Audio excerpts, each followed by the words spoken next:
commencé rek ci journal bi nga xam ne mooy le Dakarois le Dakarois nag moom la mu fësal rek mooy le vice-amiral Oumar Wade à la tête des armées le gouvernement passe à la marine loolu la daal di xamle daal di def nataalu ki nga xamante ne nii rek mooy le vice-amiral Oumar Wade à la tête des armées moom la ñu daal di gën a fësal mu ngi noonu.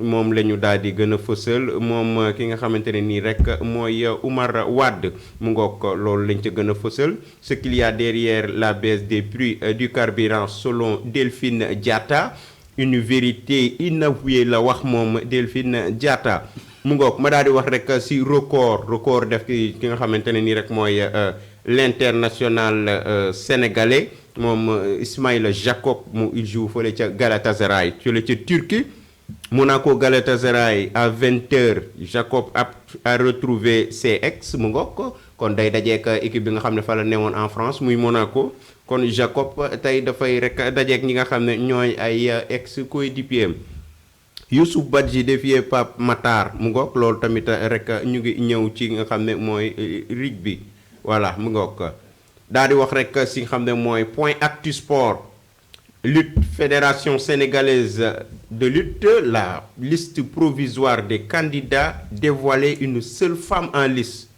ah dese naa en parité ah. Premier League Manchester United enfonce Wolverhampton mu ngoog Manchester kon mu ngay jubbantiku ndànk-ndànk mu ngoog Liverpool puni Momo Salah coow li bari na foofu muy tey rek nga xam ne dafa war a affronter tey Inter de Milan. ci Ligue européenne des champions lii nag boo gisee tubaab bi di ko def rek bu veille Coupe d'Afrique jotee dañuy daal di téye meilleurs joueurs africains yi di leen xaw a sonal ci li nga xam ne mooy libération beeg yooyu te 10 jours avant la ñu war a dem fédération yëpp nag dañ koy jànkonteel yu Afrique yëpp. Turbine Sport lambu fédération sénégalaise de lutte la liste provisoire et des candidats dévoilés mu ngoog loolu nag daat nañ koy tijji daal di def rek nataalu stade bi. mu ngi noonu stade bi ñi bëree lamb ji mu ngoo ko nekk foofu ca Technopole ca Pikine Premier League Manchester United récolte à l'Europe Manchester mu ngoo ko mu ngay rek redressé wu. Le Point Mimi Touré rend hommage au général Mbaye Cissé un modèle de sens républicain mu ngoog Mimi kon rek nga xam ne dañ koo wàcce moom général Mbaye Cissé njiitu réew mi def lu ni mel daal di fal ki nga xam ne rek mooy vice amiral Omar Wade Mimi Touré moom mu ngay rek jaajëfal ki nga xamante ne mooy le général Mbaye Cissé. Le Sénégal porte sa vision d'une transition écologique équitable à Nairobi loolu Kenya la ñu def ki nga xam ne mooy le ministre de l'environnement docteur Abdourahmane Diouf réew mi lam xam ne rek mooy défense daal di def nataalu njiitu réew mi les secrets d'un remaniement Diomaye nomme Omar Wade nouveau SEMGA le général Camara précédemment conseiller défense du premier ministre Ousmane Sonko devient chef d'état-major particulier au chef de l'État mu ngi noonu kon ñu def photo njiitu réew mi muy xaatim ñu daal di wax rek ci Barça ou Barsaq une chute de 91% dans les côtes sénégalaises loolu day na war 113 migrants dont 26 sénégalais interceptés au large de Bissau ñu daal di def rek gaal gi muy dem noonu mbëkk mi day ba tey jeexagut te li mu faat moom dëgg bari na. réew mi quotidien CAN 2025 mascotte ba daat nay génn nag mu ngoog Maroc. Assad lay wuyoo la mascotte officielle de la compétition dévoilée ñu daal di def mascotte bi mu ngoog mu ngi noonu ñu daal di wax tamit rek la liste provisoire des candidats publiée muy rek fédération sénégalaise de lutte lamb ja kon xëccoo baa nga foofu ku nekk rek yaa ngay postuler.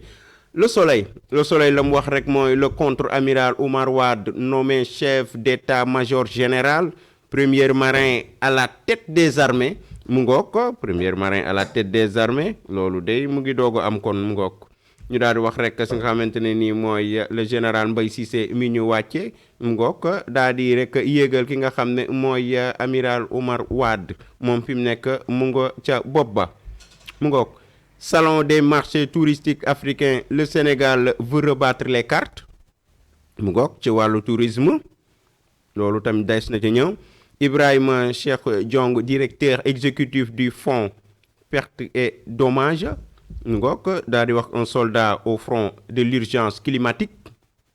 Le plan de sortie de crise du gouvernement, paiement des bourses aux étudiants de master, c'est bien cela. Yor géopolitique et souveraineté africaine, mu ngook les maîtres du monde de Pascal Boniface. Sonko de la chaîne politique à l'influence mondiale, ñu daal di def rek nataalu premier ministre Ousmane Sonko. L'évidence, Delphine Diatta, SGB, la vérité inavouée sur la baisse du prix du carburant, mu ngoog moom mu ngay wax rek ca wàllu wàññi prix carburant ba. Rupture totale avec la médiocrité, Déthié Fall fixe le cap pour 2026. mu ngi noonu loolu tamit bokk na ci li nga xamante ne nii rek l'évidence fësal na ko bu baax a baax.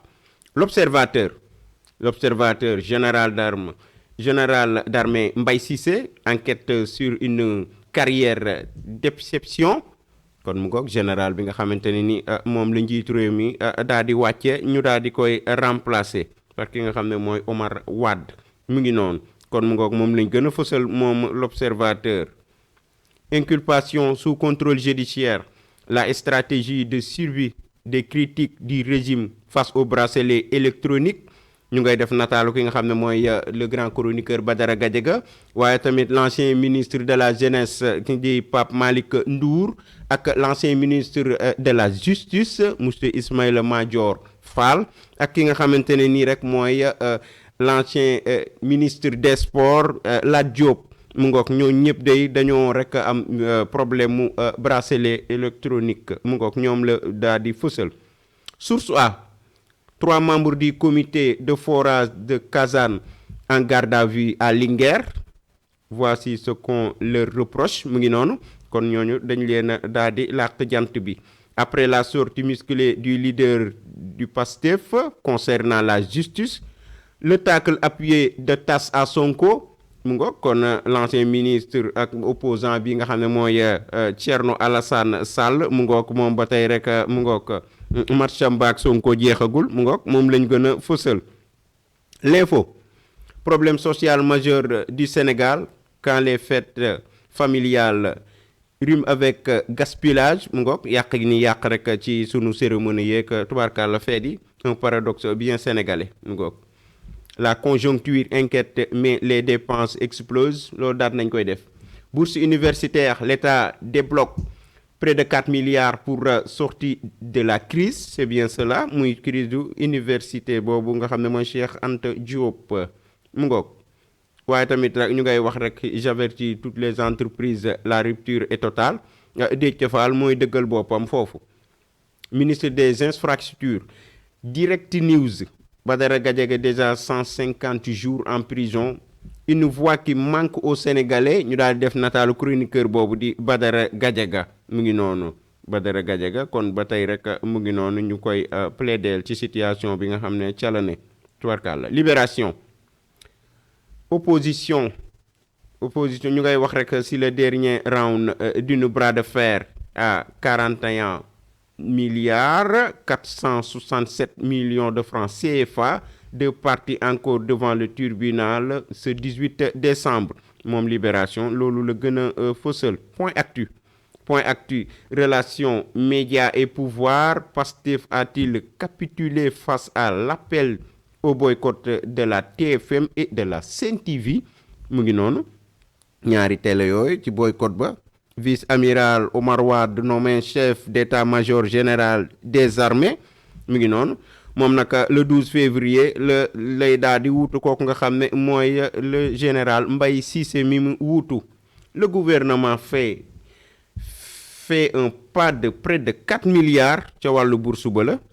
Enquête, lutte contre l'immigration irrégulière, les effets du tout répressif mu ngoog la daal di fësal moom enquête daal di def nataalu gaañi di mbëkk nii nekk ci gaal gi di waaj a dem mu ngi noonu.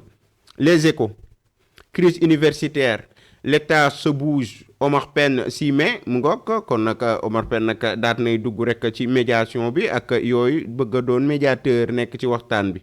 L'État engage près de 4 milliards de francs CFA mu ngoog loolu daal lañ bëgg a démorcer sur la crise. Le recteur appelle à la prise des activités pédagogiques et scientifiques. Omar Pène, j'ai entendu les étudiants. Mu ngay daal di wax rek si moom Omar Pène ne dafay dugg ci mbir mi ndax déglu ne étudiants yi relayer leur préoccupation, c'est bien cela. Kon Omar Pène mu ngay dugg ca mbir ma. Le fils de Madiambal Diagne parle après sa libération. Serigne Saliou Diagne dénonce une perquisition et évoque les destins. Mu ngoog Serigne Saliou gannaaw bu mu génnee rek ca kaso ba moom mu ngay wax ay dëggam. Indemnisation des ex-détenus et victimes de Pastef Turbine moom la daal di xëye. Maïmouna Dièye avoue un détournement objectif pour les 5 milliards. muy juróomi milliards yooyu nga xam ne yàggees na ko wax rek ban ko yëkkatee ba tey te soxna soosu di Maïmouna Dièye ministre de la femme moom moo yëkkati yooyu kàddu mu ngay avouer nag ne li nga xamante ne nii rek mooy ab détournement objectif dafa am ci 5 milliards yooyu mu ngoog ko yooyu daa des na ci ñëw ci ak yaatal. li nga xamante ne mooy nga xamante ne rek mooy président du forum du justiciable Babacar Ba demande à la Cour des comptes de procéder à un audit approfondi du ministère de la Famille par souci de transparence et de bonne gouvernance muy juróomi milliards yooyu des na ci ñëw ci yaatal. Badara Gadiaga passe déjà son 150e jour en prison. La vérité inavouée sur la baisse du prix du carburant Delphine Diatta moo xamle loolu. Walfadjri perquisition de la baisse des prix des hydrocarbures loolu nag daal nañ ciy ñëw mooy les acteurs font de la résistance. Abdou Karim Seck, cette baisse est insignifiante pour avoir une incidence sur les tarifs. Iliman Diouf, secrétaire général de la CSA, le problème de la petite monnaie risque de se poser pour le gaz butane moom loolu la xam ne ci wàllu wàññi nga xam ne ñoo jëm ci wàllu carburant. Le quotidien la mu wax rek mooy nouveau SEMGA. Omar Wade nage jusqu'au sommet mu ngoog kon mais marine bi mu ngoog am nañ ab raaye bu bees tàq loo xam ne sax musu fee am. Le vice-amiral et le premier officier de la marine a occupé ce poste. Il remplace le général Mbaye Cissé en février kon weeru février la ki nga xamante ne nii rek mooy Omar Wade di daal di jël lenge yi ci kooku di général Mbaye Cissé. Sud Quotidien, enseignement supérieur entre massification, bourse généralisée et réforme LMD, les ressorts d'une crise ñu daal def l'école bi noonu ca université mu ngi noonu. Habib Diarra et Ismaïla Jacob rassure avant la CAN mu ngoog ñoom dañoo xaw am ay gaañu-gaañ. La CAN c'est bientôt 12 jours voire 13 jours mu ngi noonu. Las mu ngoogu las lam xam ne rek mooy ICAT bourse en tension 3 milliards 800 mu ngoog ñu ngay def tamit li nga xam ne rek pour atteindre l'incendie mu ngoog ñu daal di wax tamit ci Omar Wade nouveau SEMGA un marin à la tête des armées loolu tamit daat na cay ñëw. Vox Populi, le temps des solutions et des médiations mu ngoog ñu daal def rek photo ki nga xam ne waykat boobu di Omar Pène entre anciennes mu ngoog kon Omar Pène bëgg naa jàpp ci li nga xam ne mooy médiation bi jubale gi tubaarkàlla. Déthié Fall promet une rigueur martiale à la tête de ce ministère mu ngoog loolooy li ci gën a fës rek mbokk yi kon nekk moo loolooy moo gën a fës rek ci nga xam ne mooy xët mu ne